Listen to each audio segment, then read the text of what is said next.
अंबादास दानवे यांनी एक खळबळजनक दावा केलेला आहे। वाल्मिक कराड जेलमधनं सर्व काही करतोय।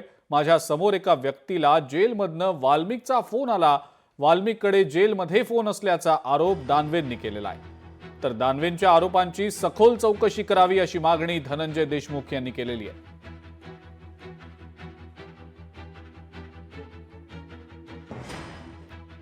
वाल्मिक कराड कोणाचा पाठीराखा आहे सगळ्या महाराष्ट्राला माहिती आहे। फक्त परळीला किंवा बीडला नाही। आजही वाल्मिक कराड जेलमधून वेगवेगळ्या गोष्टी करत असतो। एकदा तर माझ्या समोर एक माणूस बसलेला होता, त्याला फोन आला वाल्मिक कराड।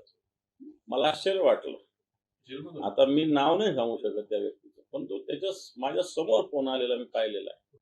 सांगण्याचा मुद्दा हा की अशा व्यक्ती ज्यावेळेस असे गुन्हे करतो त्यावेळेस मोठा सपोर्ट असतो, आणि हा धनंजय मुंडेंचा आहे, काही लपून राहिलेलं नाही। ते जे बोलले त्याचे पुरावे त्यांच्याकडे असतील, आणि 100% असं काही कोणी खोटं बोलण्याचा विषय नाही। त्यांच्या देखत फोन आला असेल, आणि जो छोटा फोन आहे तो नेमका कुणाचा आहे, त्याची कॉल डिटेल्स आणि त्याची सगळी हिस्ट्री हे जेल प्रशासनानं तपासून, जरी आज त्याच्यावर आरोपी म्हणजे त्याच्यावर गुन्हा दाखल झालेला असला तरी त्या फोनवरून कोण बोलत होतं, बाहेर कोण सूचना देत होतं, आणि आता जे जेलच्या बाहेर जे चाललेलं आहे, जे काही सूत्र हलत आहेत, जे काही आरोपीचे बॅनर लावत आहेत, कोण लावत आहेत, तर ते अजितदादा यांचे पदाधिकारी आहेत।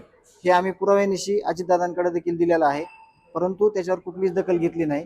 आणि फोनच्या संदर्भात देखील सखोल चौकशी होऊन जर फोन हा आरोपी वापरत असेल तर त्याच्यावर कठोर कारवाई झाली पाहिजे। वाल्मिक कराड कोणाचा पाठीराखा आहे सगळ्या महाराष्ट्राला माहिती आहे। फक्त परळीला किंवा बीडला नाही। आजही वाल्मिक कराड जेलमधून वेगवेगळ्या गोष्टी करत असतो। एकदा तर माझ्या समोर एक माणूस बसलेला होता, त्याला फोन आला वाल्मिक कराड। मला आश्चर्य वाटलं। आता मी नाव नाही सांगू शकत त्या व्यक्तीचं, पण तो लोकशाही मराठी ऐका, पहा, जागरूक रहा।